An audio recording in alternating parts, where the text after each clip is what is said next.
The war was not supposed to be difficult. It was planned, calculated, and already considered one before the first fleet had even crossed the border. 3 systems had fallen in 12 days. The 4th was expected to fall in less than 2. And yet, by the time the 5th system was approached, something had begun to go wrong. Not visibly at first. Not in any way that could be measured on a tactical display, but in the reports, in the tone of them, in the small inconsistencies that did not belong in a war that was supposed to be clean. The Zereth Dominion had never lost a campaign. They were not the largest power in known space, but they were the most efficient. Their doctrine was simple: overwhelm quickly, break resistance early, end the war before the enemy understood it had begun. It had worked for over 200 years. Every species they had encountered had followed the same pattern: hook, confusion, resistance, collapse. There were variations, of course. Some fought longer, some surrendered sooner, but all of them eventually reached the same conclusion: that resistance was not worth the cost. The Dominion did not need to destroy its enemies completely. It only needed to convince them that continuing was irrational. That was how wars were won. When the first intelligence brief on humanity was presented to the High Command, it did not draw much attention. The file was thin, barely a century into interstellar capability, limited fleet size, no notable biological advantages, no unified military doctrine across their factions, internally divided, historically violent, but technologically unremarkable. There was a note attached to the file. It had been written by a junior analyst. He said, "Humans show irregular response patterns under pressure." The note was ignored. Irregular did not mean dangerous. It usually meant inefficient. The decision to include human-controlled systems in the campaign was not even debated. They were positioned between 2 minor alliances that the Dominion intended to absorb. Strategically inconvenient, politically insignificant, the kind of territory that was taken not because it mattered, but because leaving it untouched would be untidy. A secondary fleet was assigned to handle it. Minimal resistance was expected. Minimal force was allocated. The first contact did not involve a battle. It involved a warning, a standard Dominion transmission sent to all systems targeted for absorption. It outlined the terms clearly: surrender administrative control, allow integration of infrastructure, retain local governance under Dominion oversight. Resistance would result in escalation. The message had ended countless wars before they had properly begun. It was efficient, predictable, proven. The human response arrived 6 hours later. It was not formatted correctly. It did not follow diplomatic protocol. It was not even addressed to the Dominion Command Authority. It was a simple transmission, short, unstructured, almost careless. It read, "We see you," nothing else. No acceptance, no refusal, no negotiation, just acknowledgement. At the time, it was logged as a translation anomaly, possibly incomplete, possibly symbolic. The Dominion had encountered a species that relied heavily on indirect communication. It was not considered important. The fleet advanced. The first system fell, as expected. Minimal resistance. Orbital defenses disabled within hours. Surface installations secured within the day. Casualties were low. Efficiency remained intact. Everything proceeded according to doctrine. The second system was slower, not because of stronger defenses, but because of delays, navigation disruptions, minor but consistent, jump calculations requiring recalibration, communication lag between ships that should have been synchronized. Nothing severe, nothing that could not be explained, but enough to be noticed. By the time the fleet reached the third system, the first real anomaly occurred. A listening outpost positioned on the outer edge of the system stopped responding. It did not send a distress signal. It did not report hostile contact. It simply went silent. A patrol unit was dispatched to investigate. What they found was not damage, not destruction, not even signs of struggle. The outpost was intact, fully powered, all systems operational, except for one detail. The crew was missing, all 12 of them gone, without a trace. The internal logs showed no breach, no unauthorized docking, no life support failure, no recorded movement outside normal routines. The last entry was routine maintenance, time-stamped 6 hours before the patrol arrived. After that, nothing.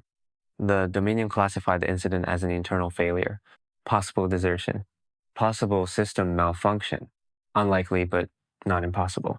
The campaign continued. It was only later that the recordings were reviewed more carefully, not because of that incident alone, but because of what followed. 3 days later, a supply convoy traveling between the second and third systems failed to arrive. This time, there was a signal, a distress call, brief, fragmented, but clear enough to confirm hostile interference. When a recovery fleet reached the last known coordinates, they found the convoy drifting. Ships intact, cargo untouched, no signs of combat, no hull breaches, no weapons discharge. The crews were still there, alive. All of them, 73 personnel across 5 vessels. They were gathered in the central cargo hold of the lead ship, restrained, not injured, not mistreated, just contained. When questioned, the convoy commander struggled to explain what had happened. There had been no warning, no approach detected on sensors, no boarding alarms. One moment, everything was normal. The next, the lights were out, systems offline, communications dead. Then something unusual occurred. Not an attack, not a confrontation, but instruction, displayed on internal screens. Simple direction, clear, unavoidable. Move to the cargo hold. Remain still. Do not resist. The crew had followed them, not because they were forced, but because resistance had not seemed like an option. When power was restored, the instructions were gone. The restraints were already in place, and whoever had done it was no longer there. This time, the Dominion did not classify the incident as an internal failure. It was marked as hostile action, unidentified method, unidentified force. Human involvement was considered briefly, then dismissed.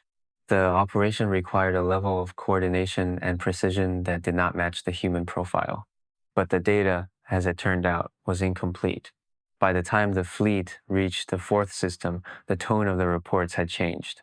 Not dramatically, not in a way that would trigger alarm, but enough that experienced commanders began to notice a pattern. The enemy was not engaging, not directly, not in any way that allowed for a decisive response. Instead, there were absences, interruption, moments where something should have been there and was not. And always, just at the edge of those incidents, there was the same detail. A signal, short, unencrypted. We see you. It began to appear everywhere, in logs, in navigation buffers, inside systems where it did not belong. It did not disrupt operations, but it changed something else. Confidence. For the first time in over 2 centuries, the Dominion was no longer certain, because the question was no longer whether the war would be won. The question had become something else. What exactly were they fighting? And why did it feel like the answer already knew them better than they knew it? High Command did not issue a retreat. They did not slow the advance. They did not change doctrine, but they did something they had not done in over 2 centuries. They began to ask questions. A specialized intelligence division was formed. Its purpose was narrow: understand the anomaly, identify the method, restore predictability. Humanity was no longer categorized as a minor variable. It was now listed as an active factor. The first directive was simple: observe before engaging. That directive lasted exactly 3 days, because on the 4th day, the first confirmed human operation occurred. It began with a communications relay, a small installation positioned between the 3rd and 4th systems, not heavily defended, not strategically critical, but essential for maintaining coordination between fleet elements. At 2:14 station time, the relay transmitted a routine status update. At 2:15, it transmitted again the same message, word for word. At 2:16, it transmitted a third time. By 2:20, command flagged the repetition. By 2:23, a diagnostic ping was sent. No response. A patrol unit was already en route. They arrived 12 minutes later. The relay was still there, still powered, still transmitting the same message. But something had changed. The signal was no longer clean. There was distortion, a faint interference layered beneath the original transmission, barely noticeable at first, easy to dismiss as system noise, until someone isolated it and played it back. It was not noise. It was a voice, not speaking in any known Dominion language, not even structured as speech, but repeating something over and over. When it was finally translated, the room went quiet. "We'll see you." Again and again and again, looped beneath the official transmission, hidden just well enough to avoid immediate detection. The patrol team boarded the relay. This time, there were signs, not of battle, but of presence. Panels removed, wiring exposed, systems accessed manually. The kind of work that required time and confidence. The crew was still alive. They were in the central control chamber, unrestrained, unharmed, sitting in silence. When questioned, their answers were consistent, disturbingly so. They had seen nothing, heard nothing, detected nothing. One moment, they were operating normally. The next, systems were already compromised, doors locked, controls unresponsive, access overridden. And then the screens changed. Instructions appeared, not commands, not threats. Instruction, step away from the console, sit down, do not interfere. And they had obeyed, not because they were forced, but because there had been no clear way not to. This was the moment the Dominion understood something critical. This was not sabotage in the traditional sense. There was no destruction, no chaos, no visible violence. Everything remained intact, except control. Control had been taken, used, and then returned. The report reached high command within the hour. This time, human involvement was not dismissed. It was assumed. The next phase began immediately. FinDem. Surveillance was increased across all occupied systems. Sensor sweeps intensified. Patrol routes expanded. Every known method of detection was deployed, and for a brief period, it seemed to work. Small anomalies were identified, energy fluctuations, short-lived signals, patterns that suggested movement. Pursuit teams were dispatched.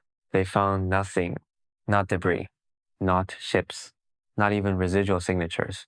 It was as if the targets had simply stopped existing. Then came the fourth incident, and with it, the first real loss. A Dominion destroyer patrolling the outer edge of the fourth system initiated a routine scan sweep.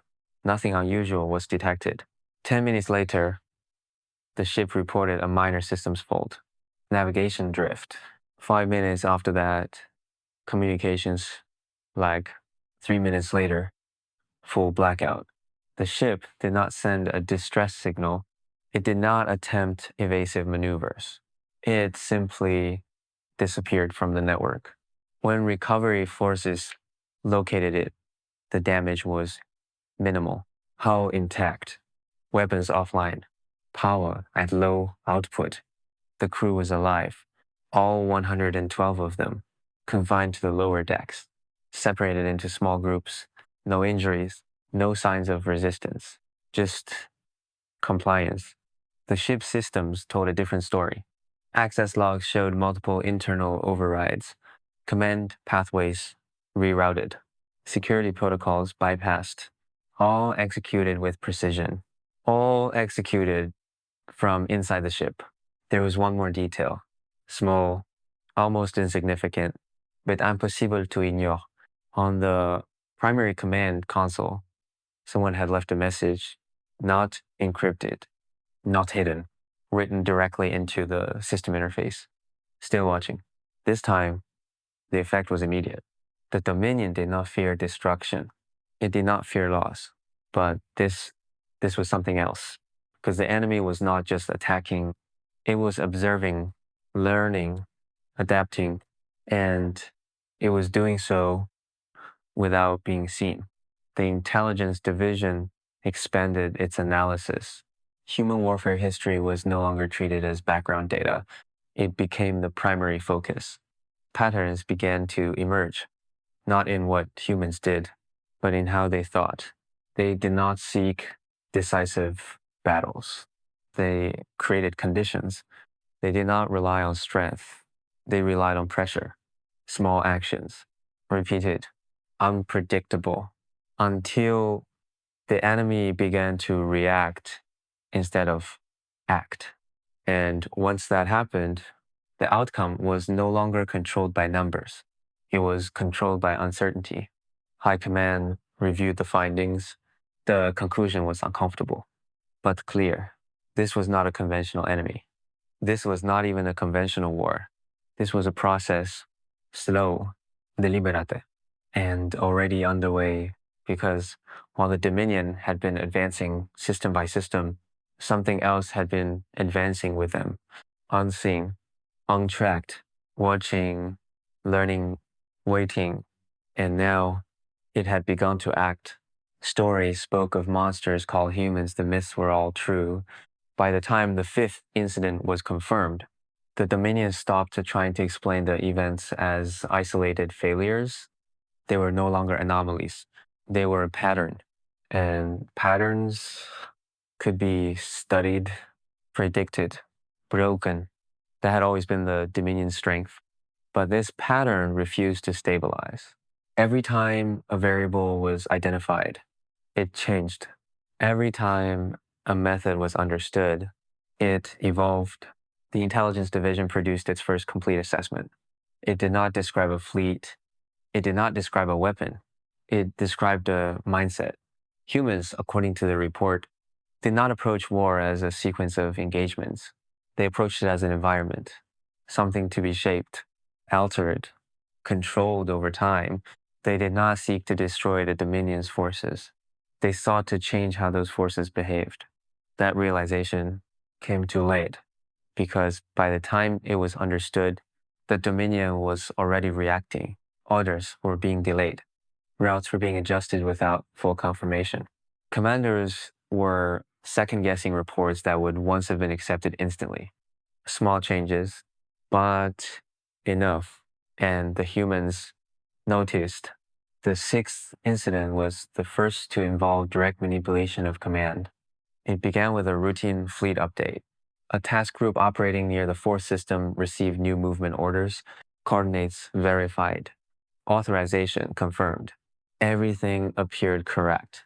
The fleet moved. 3 ships entered the designated corridor. 2 emerged. The third did not arrive.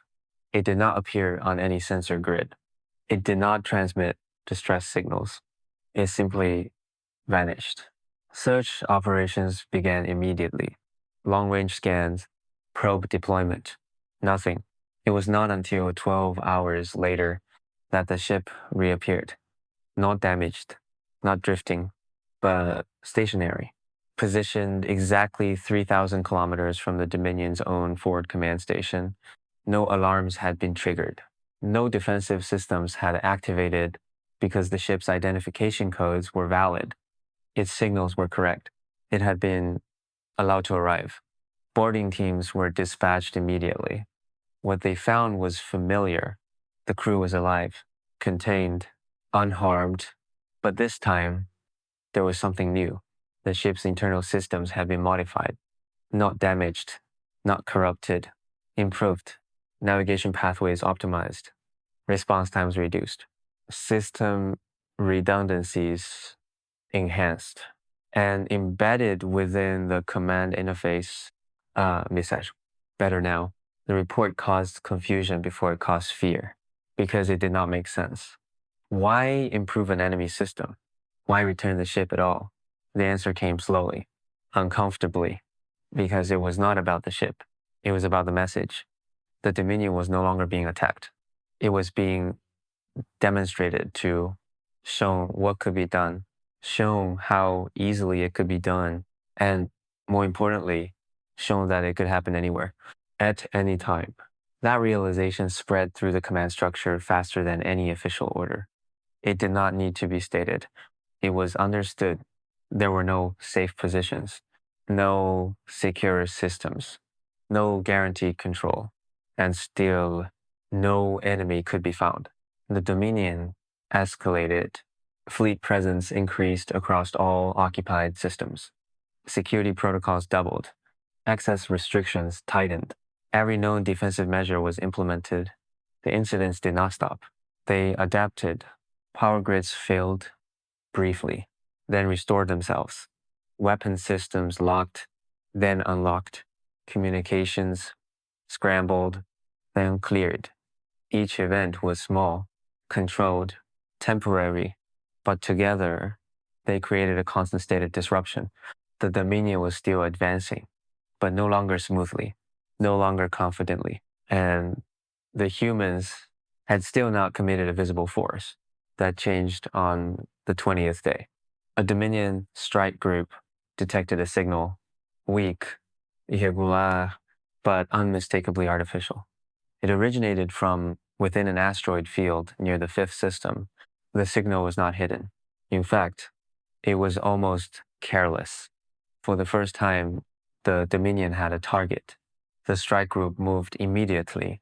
4 ships, fully armed, prepared for engagement.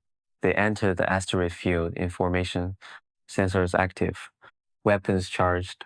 The signal grew stronger, closer, and then it stopped, not faded, not lost. Stopped. At the exact moment the fleet reached its source, there was nothing there. No ship, no station, no debris, only silence. For 3 seconds, nothing happened. Then the first ship lost power. Instantly, no warning. The second ship followed. Then the third. The fourth managed to transmit a single word: contact. Then it went dark. What followed was not a battle. It was a demonstration.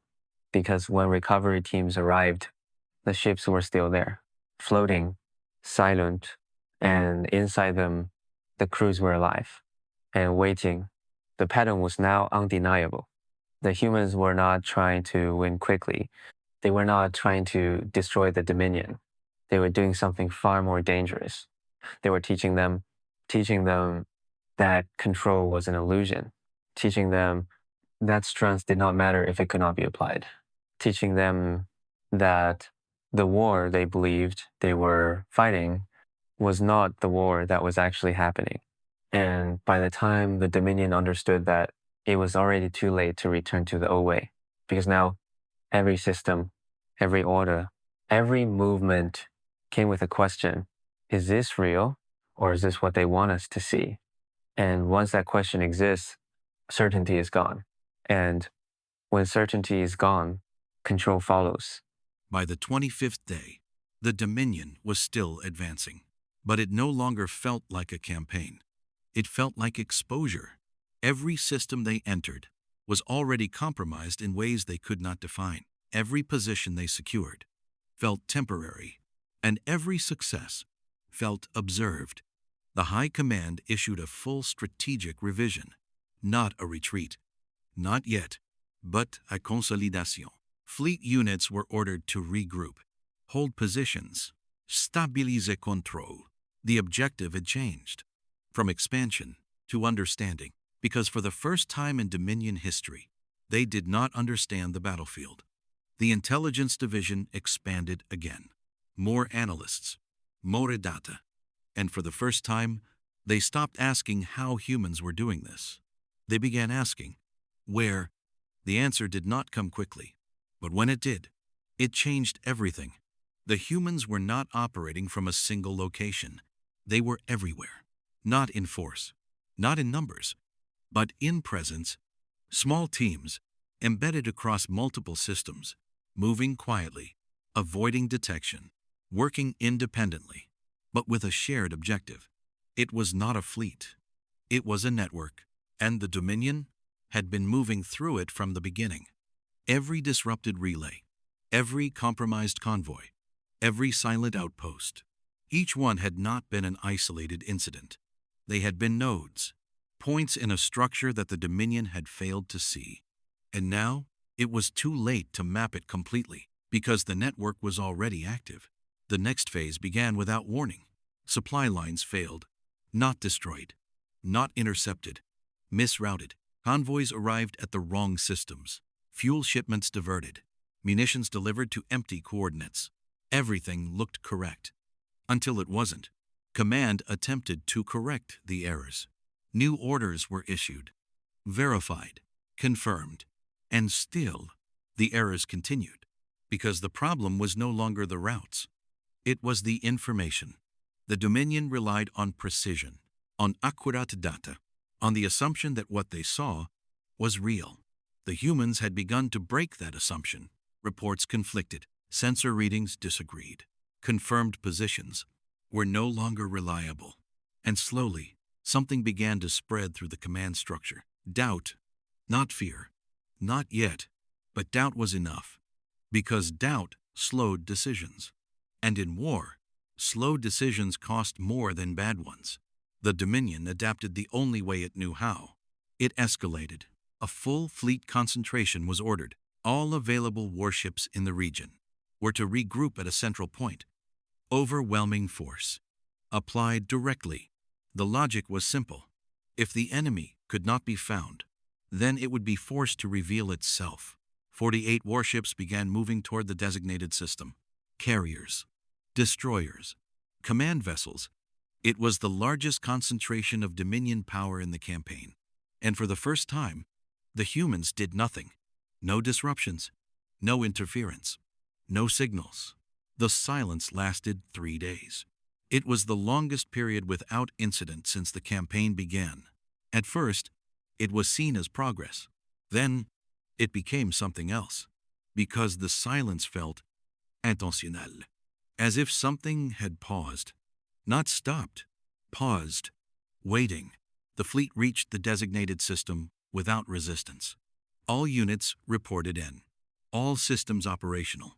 For a brief moment, the Dominion had something it had not felt in weeks. Control. Then the first report came in. A navigation error. Minor. Correctably. Then another. Then communications delay. Then sensor interference. And then everything happened at once. The fleet did not detect an attack. It experienced a failure. Jump systems misaligned. Targeting arrays desynchronized. Internal communications looped. Ships began drifting out of formation, not by choice, but because the data guiding them was no longer consistent. And in that moment, the realization finally became clear. This was not the beginning of an attack. This was the end of a setup. Because while the Dominion fleet struggled to correct itself, something else was already in position, waiting, silent, prepared. The human network had not been reacting to the Dominion's movements. It had been guiding them. Every disruption, every delay, every misdirection had led to this point. A single location, a single moment, where the Dominion would be exactly where it needed to be, to lose everything at once. And for the first time, the Dominion understood something it had never needed to understand before.